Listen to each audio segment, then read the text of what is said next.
And we are live. Hello, everybody, and welcome to Fair Rugby on Fair Sports. We're back to our usual programming after a week of covering BOKS and getting over there and being in Durban and stuff like that. It was a very busy week. It was a very fun week, but it makes doing these sort of live shows quite difficult because it all depends on when the press conferences are, where we are. So, for example, press conferences are often sort of 12:01ish, which is when we usually do these shows, and then we're sitting in a hotel with dodgy Wi-Fi, and we don't have nice facilities and nor a studio and stuff like that. And even then, as you'll notice, sort of when we're on the road, the video stuff that we make are a little bit they're not the same quality because we're obviously not in a studio. But the Springbok season has come, well, the Springbok home season rather has come to an end, and so we are back to the usual programming. And I thought that today would be a good opportunity for us to really sort of settle into, or just sort of reflect a little bit about the Rugby Championship, whether it was a success, not a success, where there were lessons learned, whether we're making progress, where the Springboks stand, and what we can sort of expect to see at the end of, towards the end of the year. And also think it'll be a good time to talk a little bit about the URC. We do have our official URC wrap-up coming out this afternoon, which will go through all the various games, stuff like that. Some pretty big results, pretty interesting results. And I think that what we're seeing is South African teams still very much setting a benchmark in regards to the URC. And I think all of a sudden we've already got a couple of very big results for South African sides. If you look at the thrashing of Connacht by the hands of the Stormers, Sharks and Bulls maybe not playing at their best of their abilities, but still getting a victory, and a very impressive victory from the Lions against a internationally stacked Osprey side. But with regards to the Springboks, right, so the final sort of Rugby Championship stats were, 6 games played, 4 games won, 2 games lost, and we lost by a point. And even if we had made at that point, we would need quite a large points difference. So unfortunately, as I said, it was kind of mission impossible going into the match against Argentina on Saturday. If we had beaten New Zealand in Ellis Park, then we would have basically been going out to win the Rugby Championship. But unfortunately, because of that loss, it was very much a case of trying to go and do what wasn't impossible. And look, I think that there's a variety of different things which contributed towards us not winning the Rugby Championship. Yes, if you look at the Emirates Elland Park results, that was a big one. First game against Australia in Australia, we didn't really pitch up. And that was quite frustrating. Once again, you win that game, we've probably got the Rugby Championship in the bag. But I think there's also certain factors that we couldn't control, and I personally think that the defining moment in the Rugby Championship going into the final 2 rounds was the fact that New Zealand had come off a 50-point victory against Argentina. I mean, that New Zealand had a points difference of 67 across the entire Rugby Championship. They got 50 of those from Argentina in one game. That was for me a massive difference. That was a turning point. 50-point margin, winning margin, is a huge. I mean, that's an unbelievable. I mean, that's a proper hiding, and that for me was always going to put us on the back foot, because if that had been half of that, then we wouldn't have necessarily pushed as hard on Saturday. Because Saturday we didn't get the bonus point, but you take off, as I said, if you take off 25 points from New Zealand, suddenly that sort of 67 is sitting at 42, and we actually would have bettered that, with our points difference. So we would have gone out there knowing that we only had to win by about 15 or 16 points, but we had to get three more tries in Argentina, and we wouldn't have had to have pushed so hard. We could have been a little bit more conservative and a bit more defensively sound. I think at times we did try and push too hard a little bit on Saturday, where I felt that, whilst we weren't very clinical, we were trying to force the issue. We were going for the line all the time. We were going for the tries. And it always kind of felt that, given the fact that we were chasing such a large margin, it was always frustrating when we were having to defend. But I think that, if you look at overall the Rugby Championship, the big thing is we're going to, into the end of the year tour, is what have we achieved from this Rugby Championship? And I think that we've achieved a reasonable amount in terms of preparation for the World Cup, going into the World Cup. At the end of the day, a lot of people might not like it, but we have still blooded some players. We have learned a lot about our positions, for example. And I think that it's always twofold. For example, because we have learned a lot of good things. We found certain players that I think have really taken the opportunities. Other players have not taken the opportunities, and that for me is as important, because you need to know kind of where you stand with players, and you need to know even players who were sort of semi all right there. Hopefully, you can identify areas where they need to improve if they are going to be a regular in the Springbok setup. And from that perspective, I think we learned a lot from this Rugby Championship. We did see a lot of different players being blooded and stuff like that. And yes, there's obviously a couple of things. People are very upset that Evan Lewis didn't get more game time. Andre Estes and somebody as well who people wanted to see a lot more game time from. But there have also been some very good spines. So, for example, I think going into the Rugby Championship, I don't think we expected to see Kurt Lawrence play more than maybe 1 or 2 games. And there's been pretty much necessitated that. But I don't think we expected Kurt Lawrence to suddenly be in Springbok 23 contention. We thought he would be a nice player that can start bringing in. And all of a sudden, he's very much there. I think right now, he's very much a part of that core squad. Kane Moody, for example, is a very exciting prospect, but I don't think any of us really thought we would see him this soon. Maybe at the end of the tour because of those SA Select games. But we certainly were predicting come 1st of August that Kane Moody was going to play 3 tests. Start 3 tests, by the way. And he actually has yet to lose a test. He's won all 3 tests he's played. So that was a massive positive. I think that Jaden Hendrickson, for example, I think has settled in really well. And I think that's been a very big find. I think he's now our number 1 choice scrum half. It's his jersey to lose. Kubas ran off Faf de Klerk and had to push him. And Faf de Klerk is actually going to have to go back and work on his game. I think that David Willemse, for example, is all of a sudden, next to Lekanya, the most important player in the BOKS squad. I mean, the BOKS backline, rather. And I think that a year ago, we wouldn't have never said that. So there've definitely been lots of learnings. Malcolm Marks back in the starting lineup, for example. That's been a big shift, which I think we will see going on. But there's also been a couple of frustrating performances. For example, we really hoped that Joe Strebel would step up, and he didn't really. So he's gone back to his union, and he knows what he has to improve. For me, big question marks over Peter Steph du Toit, because he's just not playing the level of rugby that we expect him to play. Apart from that, other players who've been a bit disappointing. I think that Faf de Klerk's been pretty disappointing so far. Warwick Galant was pretty disappointing. He didn't get a lot of opportunities. He didn't get an extended run either. I'll be interested to see if he is involved in the end of the tour. But he was a little bit disappointing. I thought Ulrich Lowe, he's another one. He got a couple of caps under his belt. So there was definitely a couple of learnings. We'll go through some more of them as we go. But anyway, let's see what people say in the comments. Petra's saying, they did okay, but I really think they should be blooding in some young talent, especially in the loose trio and in the back line. Tiny Rasmus says, a lot learned, a lot of places secured for players, and a lot of places lost. The end of the game showed that we need to use our wingers more. Mo says, Kane Moody was a positive. You don't make these line changes in the second test of the Rugby Championship. You have New Zealand on the mat getting ready to tap out. You know, go through them a lifeline when they were reeling. I still cannot believe Russ didn't get a spot on why the hell 4 scrum halves, not 4 fly halves. Major says, I think overall it had been a success. We gave ops to new players. Coach dropping about did well and get experience without Rusty there. I think World Rugby could also learn regarding the refs. Petra saying, from the life of me, why did Peter Steph's toy play in the last game? For me, Franco narrowly missed man of the match in all games he played. Jake saying, the only failure from the Rugby Championship is the game plan. It's clear that it has to be changed up and we need to be more expansive with ball. Also need to develop depth in certain positions like fly half. Tyron saying, I prefer Malcolm Marks playing as a bomb squad player. The thought of a tired team having to face a fresh world's best hooker on the 50th minute mark.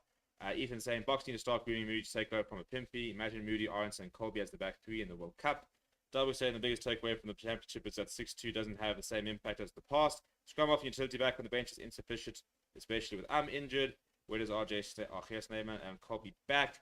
I'm hoping we might see Colby at the end of the year. I don't know about Snyman. We never know what's going on with Snyman.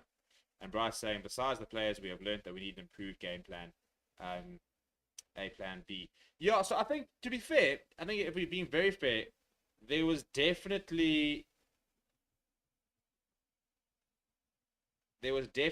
steps being taken forward. And I think unfortunately, we took a bit of a step back against Argentina because it was a really scrappy game.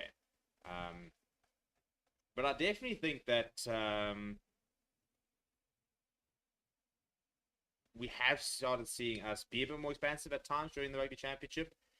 We had some pretty good pretty good tries actually chalked off, unfortunately, which was quite frustrating. But I do think that, and there's no doubt, there's still a lot of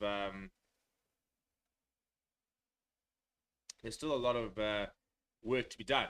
But we did see a couple of we definitely saw moments. For example, that last try on Saturday. We usually see more of that, but I think it's also us trying to find the balance of when it's on, when it's not on, and when to go wide, and the idea of earning the right to go wide. And I think that's at times we didn't go wide when we had earned the right, and at times sometimes we went wide for the sake of going wide and we didn't quite use it. The fact that we did see Malcolm Marx go down in the corner against Argentina, Billy LaRue with those tries as well.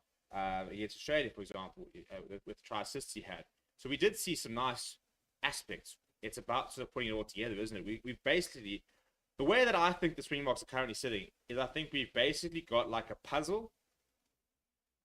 We've got a puzzle of individual puzzles. We've got like a mini 500-piece puzzle, which is almost done. We're missing a couple of pieces. We've got a puzzle over there, which is pretty much done. We've got a solid puzzle. Maybe like if you're looking at our scrum, that's a pretty solid puzzle. But there, at the moment, it's just a case of how do we take all those various puzzles, put them all together, and finish them. So we're not the final product, but I think there's definitely aspects of our game which have improved and other aspects which need work. I think somebody mentioned about the maul, the fact that our maul at the moment is struggling, which is weird. We don't often struggle. For me, it's been the inconsistency of the maul, which has been a little bit frustrating because we've had some very good mauls. And then we've had some very average mauls. The nice thing about a maul is that it's a very technical thing. So it can be, if you can find what the issue is, it can be quite easy to fix. I mean, we saw how the New Zealand pack, with the new coaching staff and stuff like that, changed quite quickly, and a couple of the maul defense stuff like that all worked out quite well. So I think the maul needs work. I think the lineout probably needs a little bit of work. Malcolm Marx was pretty solid on Saturday. Somebody said the lines were bad, but he lost 2 out of 22. He lost 2 out of 22 lineouts, which is not bad. But yeah, as I say, I think a lot of it's about now putting it all together, where we've got different aspects which in isolation are all right, but it's how do we sort of blend them together. And again, it's also about finding when to do it. It's far too easy to just say, well, keep ball in hand and spread it to the wings. If you just run the hands every time, it becomes very easy to defend. So you've got to have that variety. And it's why I get annoyed by the whole, we just box kick and that's just what we do. The reason that teams kick, by the way, France kicked more than any other team in the world during the any other team in competition during the Six Nations. Is to create the space. So if you put a kick up, for example, and you gain possession, that retreating defense, they've taken players out, wings have come out to take the ball, that's what creates the space to be able to go after these players. So when you talk about variety in attack, kicking is a variety. When we beat New Zealand in Mbombela, our kicking game was flawless. It was it's probably the most complete performance we've had the entire year. And it was because the kicking game worked. So for me, it's lazy analysis to sit there saying we need to stop kicking because the best teams in the world kick the ball a lot. Like a lot. It is a very standard thing to do. It's about your execution, and it's about knowing when and where to do it, how to do it. So, yeah, I mean, we saw New Zealand doing it as well. We saw very much similar tactics to South Africa. We saw New Zealand kicking just outside of 22, putting it up and unders in the air. I want to look at France. I want to look at some of the games, for example, because this is the thing. Everybody will compare the BOKS to France. But if you go and look at some of their games, for example, let's go look at France versus England. Six Nations here. And you go look at the stats, for example. And France kicked from hand 30 times and beat New Zealand, beat England 25 points to 30, scoring 3 tries. If you look at France versus Wales, for example, France winning 13 points to 9. Once again, 30 kicks from hand. You go look at France versus Scotland, 36-17 win. This is a grand slam, by the way. Kicks from hand, 26. We go look at Ireland when they beat Ireland 30 points to 24. France kicked the ball out of hand 32 times. So it's too vague to just say that all we do is kick because all teams kick. The best teams kick. It's about kicking well. And that doesn't mean that I'm saying that means we need to kick all the time. You know, I said it's about finding the right times, the wrong times, the right situations, the wrong situations. And again, it's about execution. You know, it's, as I said, in the Mbombela, the execution was flawless, and so it looked really good. Other games, the execution's been off, and therefore it looks bad. But the answer to a bad kick is not, well, we just won't kick at all. It's, you've got to kind of kick better, unfortunately, at the end of the day. You know, it's the same thing. You know, while you run the hands, you knock it on, for example, none of us are going to sit there saying, well, that's why you shouldn't run the hands. People are going to sit there saying, no, you just need to be better at doing it. But yeah, going to some of the comments, stuff like that. Jake says, we also learned that France should never play fly half again. F-Site said, if we played our cards right with the correct players and game plan, we should have won the championship by a long mile. Gravy Roba says, I think a lot of plus and answers are a player selection, the player starting, finishing. If we compare physical forward set piece game with an attacking backline, will be deadly. Saw that with Williams at 12. Josh saying, fine, Leroux has experience. I still think there are players who can provide more at the back, especially if Williams is going to play at 10. Do we need a fly half coach? I think we probably need a kicking coach. I'll be saying BOKS needs to do more of what the All Blacks do and work on passing for majority of skills training. Need to be comfortable passing. Rugby Watches and Gaming says that what we shouldn't be doing is conceding possession on our more. Once the red calls use it, its 9 should be right there to get it out, say the scrum. Big Boy says we play rugby to win penalties, not score tries. The only try we would try score is a more try. Look, I mean, to be fair, for a team that doesn't score a lot of tries, we scored 20 across 6 games. We averaged over 3 tries every single match in the Rugby Championship. The All Blacks scored 24 points. Scored 24 tries. So they scored 4 more tries than us throughout the entire Rugby Championship. So we did score tries. And, you know, it's not, as I said, some of them were quite nice tries. But I think that what we've learned is we still have a juggernaut in our back pack. And I think we'd be silly to move away from that. Because if you've got something that works, if you've got something that's effective, don't reinvent the wheel. It's about adding stuff to the wheel. It's about taking a nice solid foundation and building a supercar on it. Or for us, probably more like a Range Rover or Land Rover or Defender or something. Ethan says, BOKS need to give Willemse a chance at 12-2. Willemse starting and David Dillon running crash balls with full energy in the last 20 minutes would hurt teams. I can't disagree with that. Jake says, can't believe discount as could see walked away with the trophy. Talking about Ian Foster. As it says, we learned that All Blacks are the greatest and most successful sports team across all sporting codes in the world. I mean, did we really learn that? They were the only of the Rugby Championship sides to lose their incoming series. So yeah, I'm not sure we really learned that.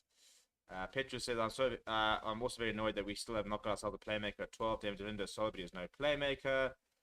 Clint saying the end of year 12 will be a good yardstick to see where the BOKS are at and what areas need to be improved if they are to defend the Rugby World Cup title next year. Larry saying, look at what the pressure of winning the Rugby Championship did on a 77 test veteran that was played out of position this Saturday. Imagine how much more if they played a young debut like Liebach. Interesting point. David says, if Jesse remains at 13, I'll put Fussy in there, have a spark on the outside. Fussy where? Like at 13 or like just in the team? Tyler saying, I think we still need to get more depth at 11, 12, and 13. Pimpy played almost every game. Played every game. In fact, played every minute of every game. Creel, I still have question marks at 13. It will be good to have Willems or Estes and more chances at 12. Yeah, and I mean, I think there's a lot of big question marks regarding how we now need to set this team up. And I do think, as I said, Damien Delindi played far too much this Rugby Championship. I think that was necessitated by the injuries. I don't think the plan was for Damien Delindi to play every single game. I do think that injuries to Pollard, to Kanya and to Cheslin Colby suddenly necessitated the fact that we had to have somebody in the midfield who was comfortable in the system. You know, you suddenly had Damien Willems starting at 10, Jesse Creel starting at 13, Kane Moody at 14. Players who have not played in these positions a lot. To suddenly have Esther Hazen at 12 as well. suddenly is really kind of, I feel like it's kind of like lambs to the slaughter. You know, you want these players who are settled. As we said, you know, we don't want Evan Lewis to debut at the back of the scrum next to Albrecht Lowe and I don't know, even Dion Free to a certain degree, but somebody who's a bit younger, even better. You know, you want Evan Lewis to be playing next to Franco Moster and Sia Khaleesi. You know, go and thrive in our existing loose trio. You've got two world-class players on either side of you. Go and thrive there. You want Salman Mura playing next to Luat Diago, not next to Ruan Nokia. Play him next to somebody who's been there, done that, and so you can thrive. So in the same sort of situation, you know, I think if we had Andre Estason at 12, at Willemse at 10, Jesse Kriel at 13, who hasn't played as much rugby as you like there, nor playing his best rugby necessarily, Kane Moody at 14, I personally think is asking for trouble. I do. I think it's far too many changes. So I think that the intent was probably to play Esterhuizen twice against Argentina, and hopefully have played him next to the Kanye for example, which they didn't get to do. And we were very unlucky with injuries. I mean, we had 5 different 14s throughout the championship because we had Colby, we had Creel, we had Moody, and we had Orange. So 4. We had 4 different players wear the number 14 jersey. We had 3 different players wear the number 10 jersey. No, Kaland also wore the 14. So 5 different players wore the number 14 jersey throughout this year, for example. And we've had 4 different players wear the number 10 jersey this year. So it's very, I mean, for example, if you look at New Zealand, the only players who've played fly half this year for them are Bowden Barrett and Richie Mwanga. That's it. They've never had to have anybody else play fly half. We've had to go into our 4th choice fly half. We've had to look at our 5th choice, number 14. You know, so we have been very unlucky with injuries because all the injuries seem to come in the same position. You know, it's not like we had a lock go down and then a flank go down and then a number 11 go down and then a scrum half go down. It was like, right, Chesney Colby's got injured. We brought in Kurt Lawrence. Right, Kurt Lawrence has got banned. We'll give Warwick Lunch a go. Well, Jesse Creel. Jesse Creel played. Jesse Creel got injured. Right, we're going to have to give Kalant a go at 14. Right, Kalant wasn't very good, so we'll give Kenny Moody a chance at 14. You know, Moody was our 5th choice wing. 5th choice in the number 14 jersey, and he had to play 3 tests because of our injuries. France Dane was our 4th choice fly half. So I do think we should have had a fly half in the squad. But, you know, France Dane was never in a million years supposed to play fly half. The fact that Damien Willemse did play fly half means that he was our 3rd choice. So, for example, if you had named Damien Willemse as a fly half in the squad, we would have gone through all 3 fly halves and then needed a 4th option, which we wouldn't have had anyway. So France Dane, regardless of what Damien Willemse was on the, you know, it's classified on the team sheet, France Dane was never supposed to play fly half. And I think that it would have never been a situation where somebody would have been ready to jump in because we didn't expect Elton Young. I mean, I said Elton Young was going to get an injury. He just left the squad. Andre Pollard injured for the rest of the season potentially. So we're in a bit of a crisis there. Now all of a sudden we haven't been forced to look at fly halves. And again, maybe, we should have brought in more players at the time. But I do think that there have been a couple of factors that we haven't been able to control.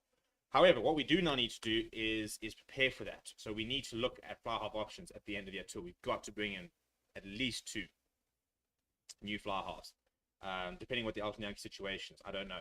If he goes in the end of year tour, I'm still taking 2. If one of them's Johan Goosen, fine. If we go into the end of year tour with Johan Goosen, Elton Yankees, you know, Mani Liebach, and Willemse as your 4th option, that's fine. You brought up Goosen and Liebach, for example, you've got Elton Yankees there, and you've got Willemse if you really need. Because remember, we've also got those midweek games. If Elton Yankees, for example, is not going on the end of year tour, then you've only got Willemse to play 6 matches. So first of all, we're going to have to bring in another number 10. And then you only have 2, for example. And then, so if one of them goes down, then what? So we're going to have to, I mean, the end of year tour is potentially going to be up to 50 players. So I do think we're going to be looking at bringing in at least 2 more fly halves.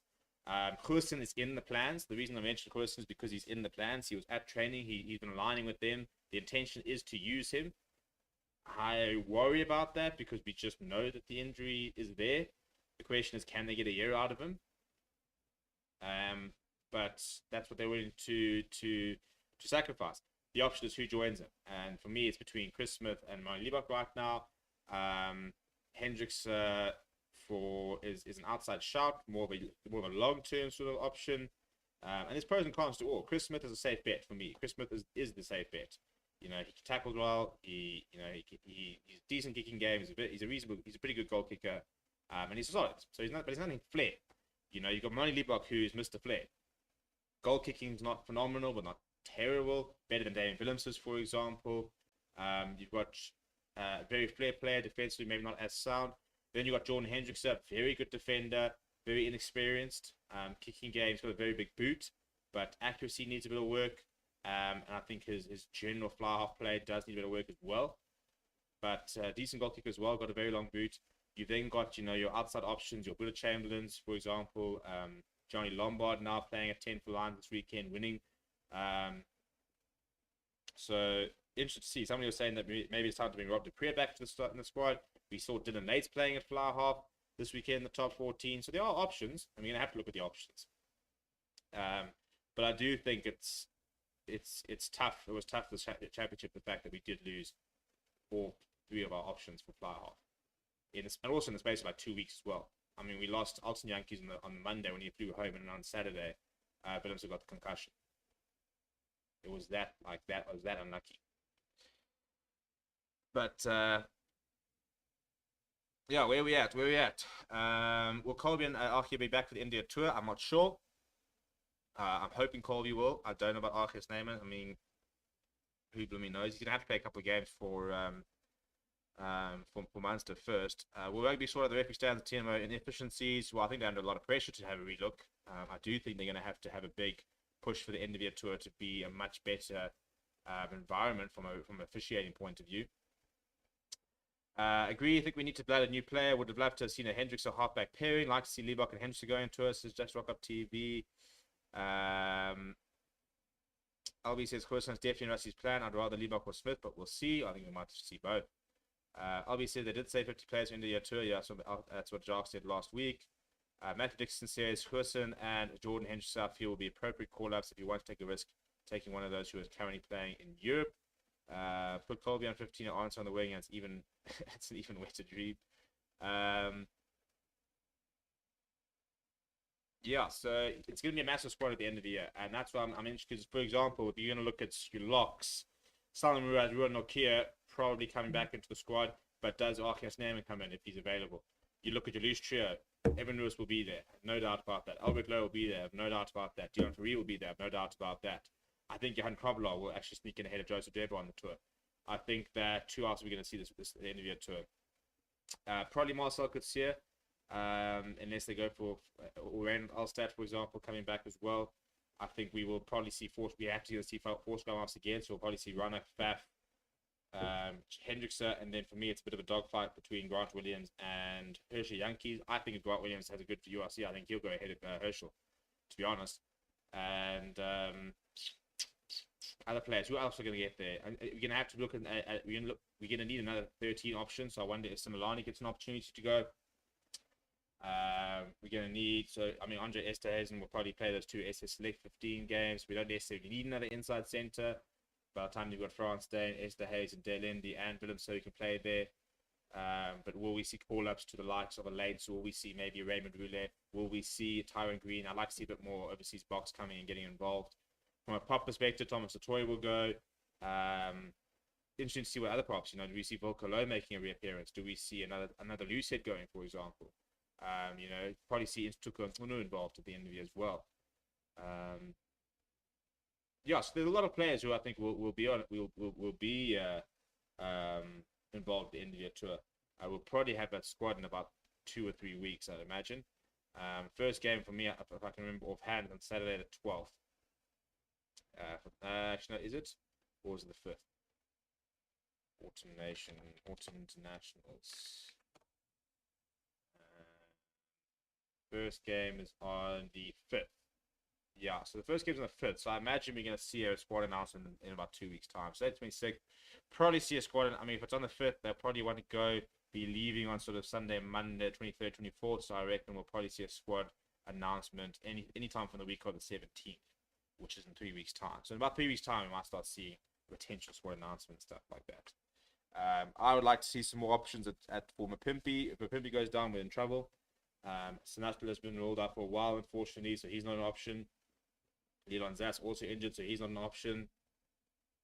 So, Badosh Tubway records, he's eligible, but the box set up are saying no, he's not. As I said, Raymond Rude just and Dylan Lates do cover those positions, so I wouldn't be surprised if we see them. Within South Africa, who are the good wings who are throwing down the gauntlet? Maybe Edel van der Merwe could find himself in with a shout if he starts operating. I'm trying to think of the Bulls wings. They're kind of changing a lot at the moment.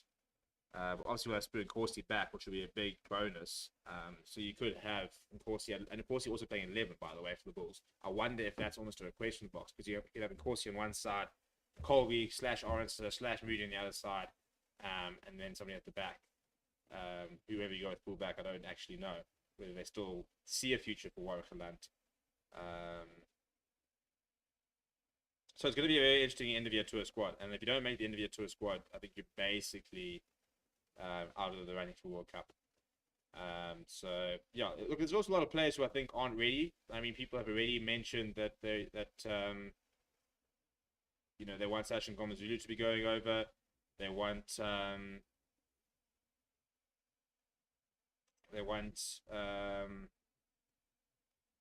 people already mentioned people like Henk van Beek, for example.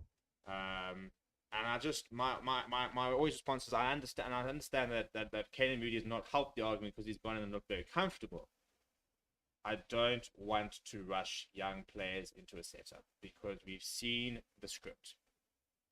We've seen how Johan Goosen might be one of the best boxers to never be.